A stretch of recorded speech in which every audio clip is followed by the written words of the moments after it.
Salut tout le monde, aujourd'hui j'avais envie de vous parler d'un livre qui a changé vraiment radicalement ma vie, c'est le livre de Marie Kondo. Je vous le mets ici. À la base, Marie Kondo a fait ce livre sur la magie du rangement. En fait, elle explique comment faire le tri dans sa maison et comment ne pas garder des choses qui ne nous sont pas utiles. Alors quand on m'avait parlé de ce livre, parce qu'on m'en avait déjà parlé il y a quelques temps, je me suis dit ouais, j'arrive à trier mes affaires, merci, j'ai pas besoin de quelqu'un d'extérieur. Et puis je sais pas pourquoi, je l'avais gardé dans mes PDF et j'ai fini par le lire. C'est un livre qui fait 200 pages je crois, donc ça se lit relativement facilement. J'étais persuadée que je faisais déjà vachement bien le tri et dans mes affaires et dans les situations dans ma vie et dans mes relations. Et puis quand j'ai lu son livre, je me suis dit attends, c'est une autre manière de percevoir le monde.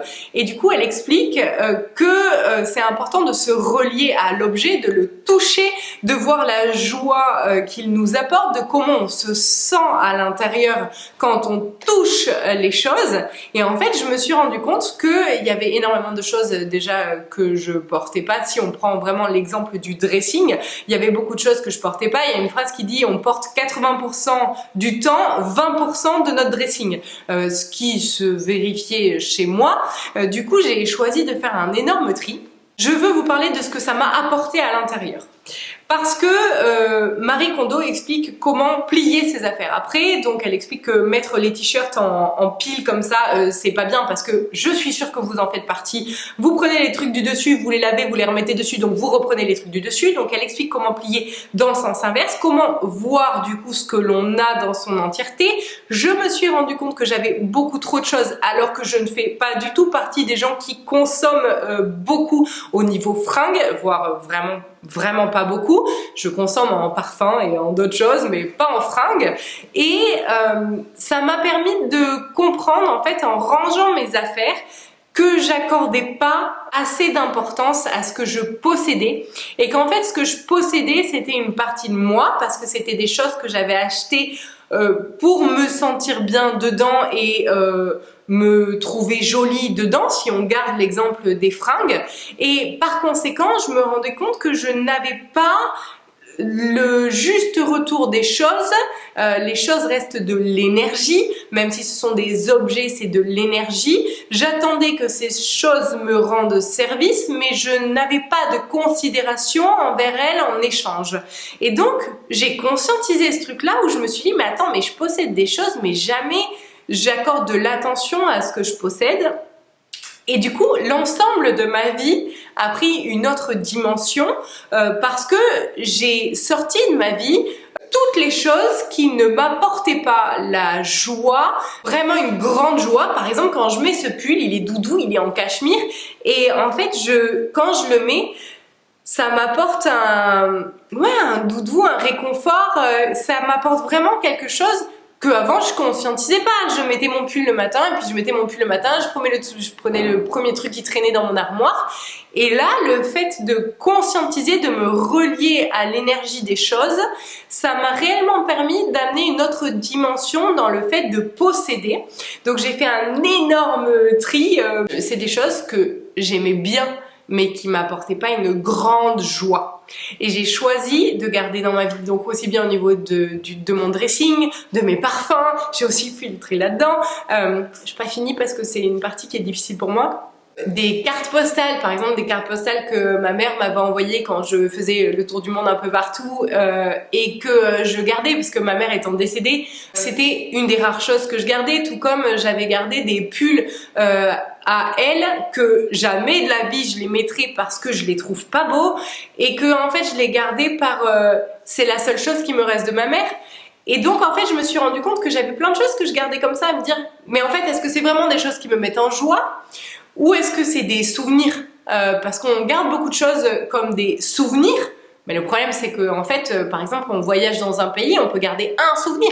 Il y a des gens, ils vont garder 30 souvenirs. Et puis, au bout de ta vie, quand tu as 70 balais et que tu as gardé 30 souvenirs de chaque pays si tu voyages, ou des souvenirs de chaque chose que tu as vécu avec ta famille, tes enfants, si tu gardes tous les dessins de tes enfants, je suis sûre que les parents se reconnaîtront là-dedans.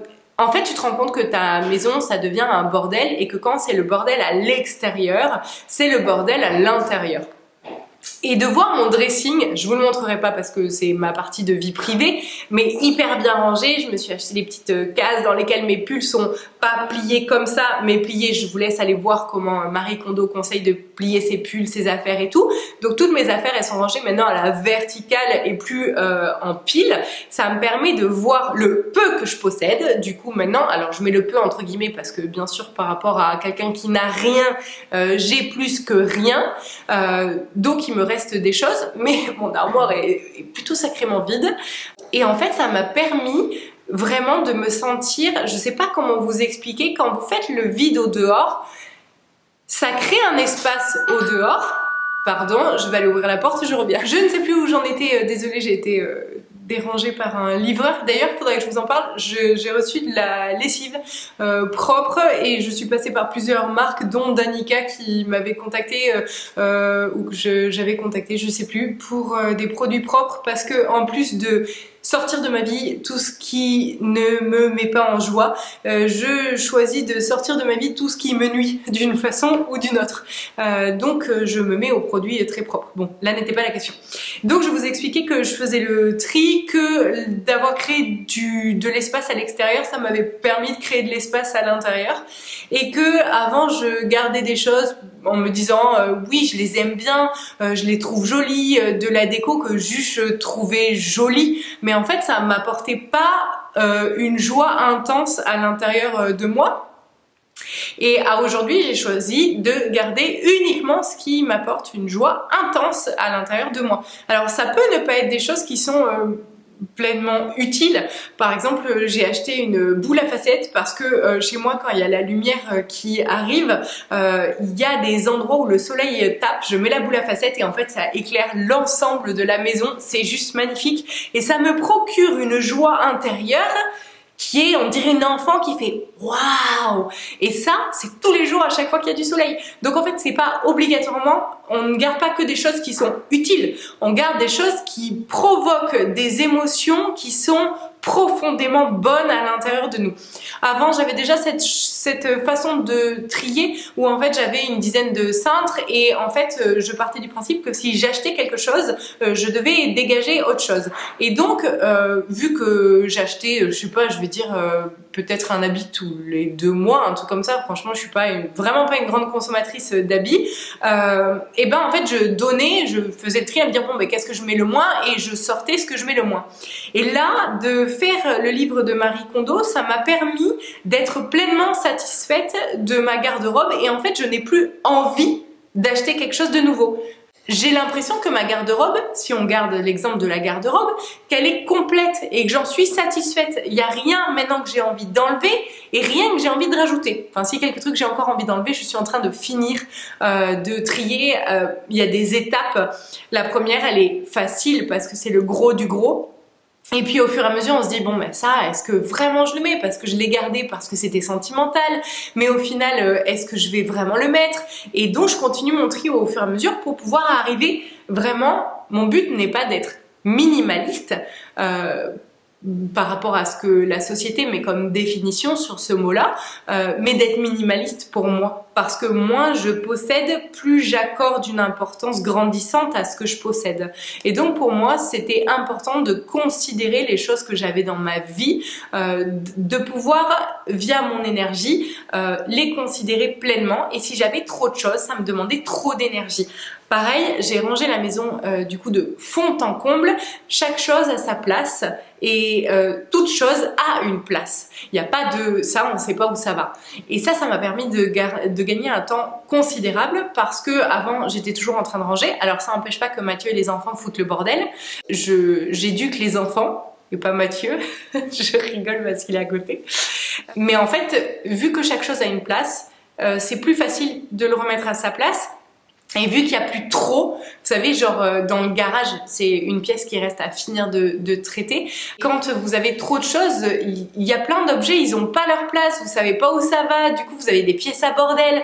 Mais en fait, tout ça, ça encombre l'esprit. Alors que maintenant que chez moi, presque tout est rangé, ben en fait, je rentre chez moi, j'ai pas à me dire bon, il faut que je range tout. Ben non, c'est déjà rangé. Et vu que j'ai fait un gros rangement une fois, maintenant la seule chose qui me reste à faire, c'est quand les enfants sortent un jouet, ils doivent le remettre à leur place. Mais il n'y a plus de gros énormes rangements à faire en se disant ben ça sert à rien, ça on sait pas où le mettre. Voilà, les choses c'est tout de suite. Avant sur les jouets des enfants, c'était cassé. Je me dis ouais mais ils s'en servent encore un peu les pauvres. Maintenant c'est cassé, ça dégage. Il y a plus de on le garde parce que peut-être qu'un jour il va se passer ça. Cette prise de conscience, de considérer ce que j'avais et donc de réduire ce que j'ai pour pouvoir apporter une considération expansée sur ce que j'ai et de pas perdre mon énergie et même au niveau visuel, j'aime quand chez moi c'est vide et pas parce que j'aime le vide mais parce que ça n'embrouille pas mon côté visuel. Donc maintenant j'ai ni le côté visuel ni le côté esprit qui est embrouillé et je peux être encore plus pleinement présente. Donc voilà, j'avais envie de vous partager ça. Je vous conseille très vivement ce livre. Je vous conseille de l'adapter à vos relations, aux situations, à vos objets. C'est quelque chose qui se fait sur plusieurs mois. Je pense qu'il y a un énorme gros tri une fois et puis après il y a des choses où on se dit bon, j'ai déjà réussi à faire le premier tri, je suis capable de faire ça. Les photos, ça a été quelque chose d'assez compliqué pour moi et les livres, ça a été, si vous saviez le nombre de livres que j'avais malgré le fait que j'ai une liseuse dans laquelle je peux mettre 4000 livres, je continue à avoir des livres parce que j'aime ça et qu'on lit beaucoup parce que je vous rappelle la phrase de mon père qui m'a dit quand j'étais petite, il m'a dit si quand tu seras grande plus tard, si tu es bête, ça sera ton choix parce que la culture est à la portée de tous.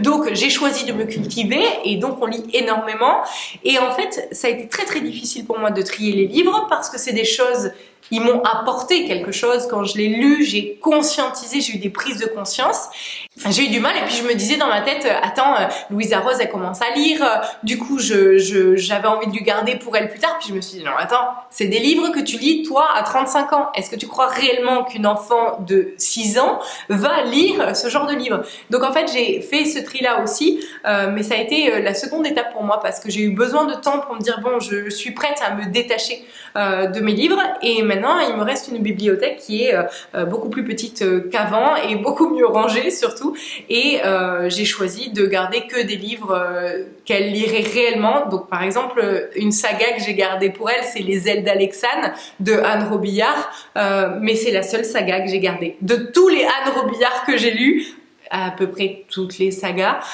j'ai gardé que ça parce que en fait j'ai choisi de garder quelque chose qu'elle pourra réellement lire et après je lui ai gardé les Harry Potter mais c'est tout en fait, j'ai arrêté de garder pour garder parce que oui mais ça m'a apporté ça mais est-ce que je vais le relire? Non. Et ben si je vais pas le relire, si je peux le passer à une amie, je le passe à une amie, si je sens que ça peut servir à quelqu'un d'autre, je vais le déposer dans des coins libres pour que les personnes puissent le récupérer, mais j'arrête de garder ce que je ne porte pas, ce que je ne lis plus, en fait tout ce qui ne me sert pas, je vais pas dire au quotidien mais au moins une fois par semaine, bah ça dérape, voilà. Du coup, ça permet de faire vraiment un tri et d'être plus clair à l'extérieur et donc plus clair à l'intérieur. Dites-moi si vous avez essayé en commentaire, est-ce que vous avez fait ce tri? Est-ce que vous avez justement des galères à le faire? Qu'est-ce qui vous entrave dans votre quotidien? Pourquoi vous n'arrivez pas à faire ce tri? Ou justement, comment vous vous sentez depuis que vous l'avez fait? Je serais contente d'avoir vos retours et puis si vous avez des tips, parce que du coup, depuis j'ai mangé des vidéos sur le rangement des dressings, de la maison, etc. Et je trouve ça archi passionnant et satisfaisant. Je sais pas comment vous expliquer, c'est sûrement mon ancien côté archi qui fait que je suis satisfaite quand je vois des choses carrées et bien rangées. Ça m'aide à ce que ce soit carré et bien rangé dans ma tête aussi.